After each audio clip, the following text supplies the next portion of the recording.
प्रिय विद्यार्थियों, स्वागत है आपका मैथ्स के गुरुजी यूट्यूब चैनल में। तो आज हम इस वीडियो में अध्याय 5 शुरू कर रहे हैं। चैप्टर का नाम है रेखा एवं कोण, गणित कक्षा 7 रेखा एवं कोण। ठीक है, इस वीडियो में हम रेखा एवं कोण के बारे में पढ़ेंगे। तो ये वीडियो इंट्रोडक्शन होगी इस चैप्टर की। ठीक है, रेखा मतलब लाइन और कोण मीन्स एंगल। ठीक है, वैसे कोण आपने पिछली कक्षाओं में भी पढ़े होंगे, कोण क्या होते हैं। तो शुरू करते हैं हम, कोण क्या होते हैं और आपने पिछली कक्षाओं में किन कोणों के बारे में पढ़ा है। एक बार यहाँ पे आपकी पुनरावृत्ति भी हो जाएगी। ठीक है, तो सबसे पहले पढ़ा होगा आपने न्यून कोण। न्यून कोण क्या होता है? न्यून कोण ऐसा कोण जिसका माप 90 डिग्री से कम होता है, न्यून कोण कहते हैं। क्या होता है? 90 डिग्री से कम। तो 90 डिग्री से कम ये क्या हो गया? न्यून कोण हो गया। ठीक है, इस तरह से जो कोण बनता है उसे हम न्यून कोण कहते हैं। दूसरा आपने पढ़ा होगा अधिक कोण। अधिक कोण क्या होता है? ऐसा कोण जिसका माप 90 डिग्री से अधिक होता है, अधिक कोण कहते हैं। 90 डिग्री से कम न्यून कोण और 90 डिग्री से अधिक अधिक कोण। अधिक का मतलब अधिक, यहां से भी आप इन चीजों को आप याद रखिए। ठीक है, अधिक कोण क्या होता है? जिसका माप 90 डिग्री से अधिक होता है, अधिक कोण कहते हैं। ये 90 डिग्री तो ये होता है सीधा, ठीक है, लेकिन इसका माप क्या होता है? 90 डिग्री से अधिक होता है। तो 90 डिग्री ये कोण का ऐसे बनता है। ठीक है, इस तरह से ये क्या हो गया? अधिक कोण हो गया, इस तरह से। ठीक है, ये क्या हो गया? अधिक कोण। अब है समकोण। समकोण क्या होता है? ऐसा कोण जिसका माप पूरा 90 डिग्री होता है, पूरा 90 डिग्री होता है। ये क्या बन गया? ऐसा बनता है ये कोण। ठीक है, 90 डिग्री, पूरा 90 डिग्री, ये क्या हो गया? समकोण। ठीक है, इसको समकोण कहते हैं। अब है ऋजु कोण। ऋजु कोण आपने पढ़ा होगा, ऐसा कोण जिसका माप 180 डिग्री होता है, ऋजु कोण कहते हैं। पूरा 180 डिग्री, ये सीधी लाइन और ये कोण क्या हो गया? 180 डिग्री। इसको क्या कहते हैं? ऋजु कोण कहते हैं। और पांचवा आपने पढ़ा होगा बृहत्त कोण, जिसका माप 180 डिग्री से अधिक होता है, बृहत्त कोण कहते हैं। बृहत्त कोण क्या होता है? ये हमेशा नीचे की तरफ बनता है। ये सीधी लाइन है और ये नीचे की तरफ बनता है, इसकी ये पहचान होती है, नीचे की तरफ बनता है। ये क्या हो गया आपका? बृहत्त कोण हो गया। ठीक है, बृहत्त कोण। तो इस तरह से इन 5 कोणों के बारे में आपने पिछली कक्षाओं में भी पढ़ा होगा। हम यहाँ पे इन कोणों के बारे में तो हमें इस चैप्टर में नहीं पढ़ना है, लेकिन इनसे संबंधित जो कोण है इनको हमने इस चैप्टर में पढ़ना है। ठीक है, तो आइए, तो अब आइए संबंधित कोण क्या होते हैं। ठीक है, सबसे पहले संबंधित कोण में पूरक कोण। नंबर 1 पे पूरक कोण। पूरक कोण क्या होता है? पूरक कोण, इसकी परिभाषा देखो क्या होता है। पूरक कोण दो कोणों का योग, दो कोणों का योग समकोण के बराबर हो तो समकोण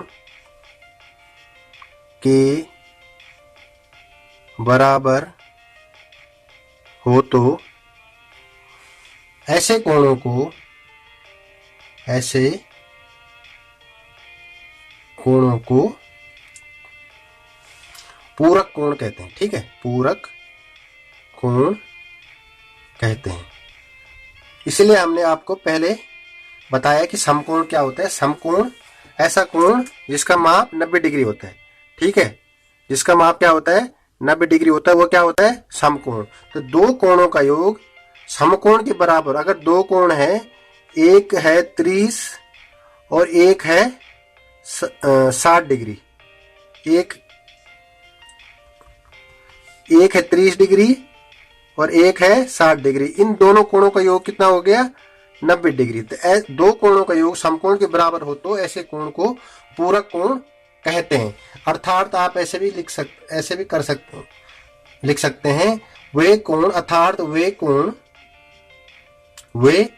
कोण जिनका योग 90 डिग्री हो, पूरक कोण कहलाते हैं। पूरक कोण कहलाते हैं। ठीक है। तो पूरक कोण क्या होते हैं? जिन दो कोणों का योग 90 डिग्री के बराबर होता है उन कोणों को पूरक कोण कहते हैं। जैसे एक कोण क्या है, ये है 45 डिग्री और दूसरा भी क्या है 45 डिग्री। तो इन दो कोणों का योग क्या हो जाएगा? इन दो कोणों का योग समकोण के बराबर है। समकोण होते हैं 90 डिग्री का, तो इन दो कोणों का योग क्या है? 90 कोण। इसका मतलब ये क्या है? पूरक कोण है। ठीक है, पूरक कोण है। आपके पास ऐसे भी आ सकता है एक कोण, प्रश्न ऐसे भी आ सकता है एक कोण आपको 60 डिग्री दे रखा है, दूसरा कोण आपको बताना है। ठीक है, तो ये पूछ सकते 90 के बराबर। तो माना हम ये क्या है x है, तो ये हो जाएगा x प्लस 60 डिग्री बराबर पूरक कोण। पूरक कोण कितने का होता है? 90 डिग्री का।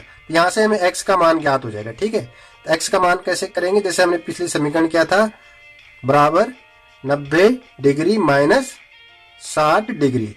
तो x का मान कितना आ गया यहाँ पे? 30 डिग्री। इसका मतलब ये क्या है? ये कोण 30 डिग्री। ये 30 है, ये 60 है, 60 और 30 90 डिग्री। 90 डिग्री क्या होता है? दो कोण पूरक कोण कहलाए जाते हैं। ठीक है, इस तरह से पहला कोण क्या होता है? पूरक कोण होता है। ठीक है, आपको एग्जाम में और कंपटीशन में ऐसा भी क्वेश्चन पूछा जा सकता है कि दो कोण ए और बी जिनका मान क्रमशः 45 डिग्री, दो कोण जिनका मान कितना है? 45 डिग्री और 45 डिग्री है। मतलब दो कोण है जिनका मान क्या है? 45 डिग्री। तो और ऑप्शन में आ सकता है ए बी सी। तो ये कौन से कोण हो सकते हैं? तो आएगा पूरक कोण, समकोण, न्यून कोण, आसन्न कोण। ठीक है, इस तरह से आपको एग्जाम में आ सकते हैं। अगर दे रखा आपको दो कोण जिनका मान 45 और 45 है, तो कौन से कोण होंगे? तो 45 का कितना हो गए? पूरक कोण। तो आपने पूरक कोण पे टिक करना है। ठीक है, इस तरह से आपको कंपटीशन में भी पूछा जा सकता है। तो इस तरह से आप समझ गए पूरक कोण क्या होते हैं। दो कोणों का योग समकोण के बराबर हो तो ऐसे कोण को पूरक कोण कहते हैं, अर्थात वे कोण जिनका योग 90 डिग्री हो पूरक कोण कहलाते हैं। ठीक है, हमने एग्जाम्पल से आपको समझा दिया। ये 45 है, ये 45 है, इन दोनों का योग क्या हो गया? 90 डिग्री, अर्थात ये क्या हो गए? पूरक कोण हो गए। या ऐसा आ सकता है एक कोण आपको 60 डिग्री दे रखा है, दूसरे का मान आपको ज्ञात करना है और ये लिखा है कि ये दोनों पूरक कोण है। तो पूरक कोण होने के लिए दोनों कोणों का माप कितना होना चाहिए? 90 डिग्री होना चाहिए। तो हम यहाँ से मानते हैं, माना ये x है, x प्लस 60 बराबर 90 और यहाँ से x का मान हमें ज्ञात हो जाएगा। तो इस तरह से हमको क्वेश्चन आ सकते हैं हमारे पास। ठीक है, ये हो गया पूरक कोण। अब आइए नेक्स्ट कोण। अब आइए दूसरा कोण है समपूरक कोण। ठीक है, जैसे हमने अभी पढ़ा पूरक कोण, वैसे ही है समपूरक कोण। पूरक कोण क्या होता था? दो कोणों का योग समकोण के बराबर होता था। इस कोण में ऐसे कोण जिनका योग ऋजु कोण के बराबर है समपूरक कोण कहते हैं। ऋजु कोण का मतलब है, अभी हमने पहले आपको बताया, ऋजु कोण जिसका 180 डिग्री होता है। ठीक है, या आप लिख सकते हैं कि ऐसे कोण जिनका योग, ऐसे दो कोण जिनका योग 180 डिग्री के बराबर होता है समपूरक कोण कहते हैं। और पूरक कोण में कितना होना चाहिए? 90 डिग्री। और समपूरक कोण में एकदम डबल 90 डिग्री। समपूरक कोण में दो कोणों का योग होता है और इस पूरक कोण में 90 डिग्री होना चाहिए और समपूरक कोण में कितना? 180 डिग्री। 180 डिग्री का मतलब यहाँ पे ऋजु कोण का मतलब है 180 डिग्री। ठीक है, तो समपूरक कोण में 180 डिग्री होना चाहिए, पूरक कोण में 90 डिग्री होना चाहिए। दो कोणों का योग 180 डिग्री के बराबर हो तो वो समपूरक कोण को समपूरक कोण कहते हैं। ठीक है, तो इसी तरह इसमें भी क्वेश्चन आ सकता है, दो कोण आपको दे रखे हैं। ठीक है, एक है 90 डिग्री और दूसरा है 90 डिग्री। ये दो कोण क्या हो गए? इन दोनों का योग क्या हो गया? 180 डिग्री। इसका मतलब ये क्या है? समपूरक कोण है। ठीक है, या एक का दे रखा है 120 डिग्री, ठीक है, और दूसरे का दे रखा है 60 डिग्री। ठीक है, तो ये दो कोण क्या हो गए? समपूरक कोण हो गए। या एक का बता रखा है, दूसरा नहीं दे रखा है, तो उसको हमें कैसे निकालना है, जैसे हमने पिछले पूरा कोण में किया था उसी तरह से करना है। ठीक है, अब आइए तीसरा कोण है आसन कोण। ऐसे दो कोण जिसकी एक भुजा उभयनिष्ठ हो और उनका एक ही शीर्ष हो, आसन कोण कहलाता है। अब है तीसरा आसन कोण। ठीक, आसन कोण कैसा होता है, देखिए जैसे ये कोई कोण है और ये इसकी क्या है, उभयनिष्ठ भुजा है। ठीक है, तो जैसे ये O है, ये A है, ये B है, ये C है, ये दो कोण हो गए। ठीक है, अब देखिए इसमें क्या है, ये उभयनिष्ठ है। ऐसे दो कोण, जैसे कोण क्या है, यहाँ पे दो कोण है, देखिए कोण OAB, ये OAB और कोण OBC, BC। देखिए ये दो कोण है यहाँ पे, कोण OAB, कोण OBC। ठीक है, ऐसे दो कोण जिसकी एक भुजा उभयनिष्ठ हो। उभयनिष्ठ क्या है, ये उभयनिष्ठ है इसकी। ठीक है, और उनका एक ही शीर्ष हो। शीर्ष ये होते हैं, ये वाला, ये क्या है, शीर्ष है। ठीक है, तो उनके एक ही शीर्ष है। ये क्या है, दोनों के लिए कॉमन है, ये वाला। ठीक है, O क्या है, दोनों के लिए कॉमन है। इसमें भी O आ रहा है, इसमें भी O आ रहा है। तो ऐसे दो कोण जिसकी एक भुजा उभयनिष्ठ हो और उनका एक ही शीर्ष हो। शीर्ष देखिए O, इन दोनों में क्या है, O क्या आ रहा है, दोनों में कॉमन आ रहा है, ये एक ही शीर्ष है इसका। तो ऐसे कोण को क्या कहते हैं, आसन कोण कहते हैं। ठीक है, ये हो गया आपका आसन कोण, संपूरक कोण और पूरक कोण। अब आइए चौथा कोण। अब है नेक्स्ट है रेखिक युग्म। ठीक है, रेखिक युग्म क्या होता है, दो आसन कोण जिनका माप 180 डिग्री, दो आसन कोण। ठीक है, अभी हमने इससे पहले पढ़ा आसन कोण। आसन कोण जिनका माप 180 डिग्री हो तो रेखिक युग्म कहलाता है। ठीक है, रेखिक युग्म कहलाता है। ठीक है, इसकी पहचान क्या है, या एक सीधी रेखा पे बनता है, सीधी रेखा पे। ठीक है, तो इसमें क्या है, मान लिया ये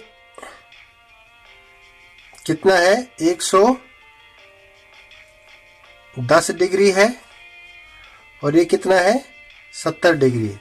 तो ये दोनों का योग क्या हो गया, बराबर 180 डिग्री। तो इसकी पहचान क्या है, सीधी लाइन पे बनता है। ये लाइन सीधी लाइन, ये लाइन ऐसी भी हो सकती है, ये लाइन ऐसी भी हो सकती है, ऐसी भी हो सकती है। ठीक है, तो यहाँ पे जो कोण बनेगा, सपोज ये 120 है और ये 60 है, तो इन दो कोणों का योग क्या हो गया, 180 डिग्री। तो ये क्या हो गया, रेखिक युग्म कहलाएगा। ठीक है, इसको क्या कहते हैं, रेखिक युग्म कहते हैं। ठीक है, तो इस पे भी आपके पास क्वेश्चन आएंगे।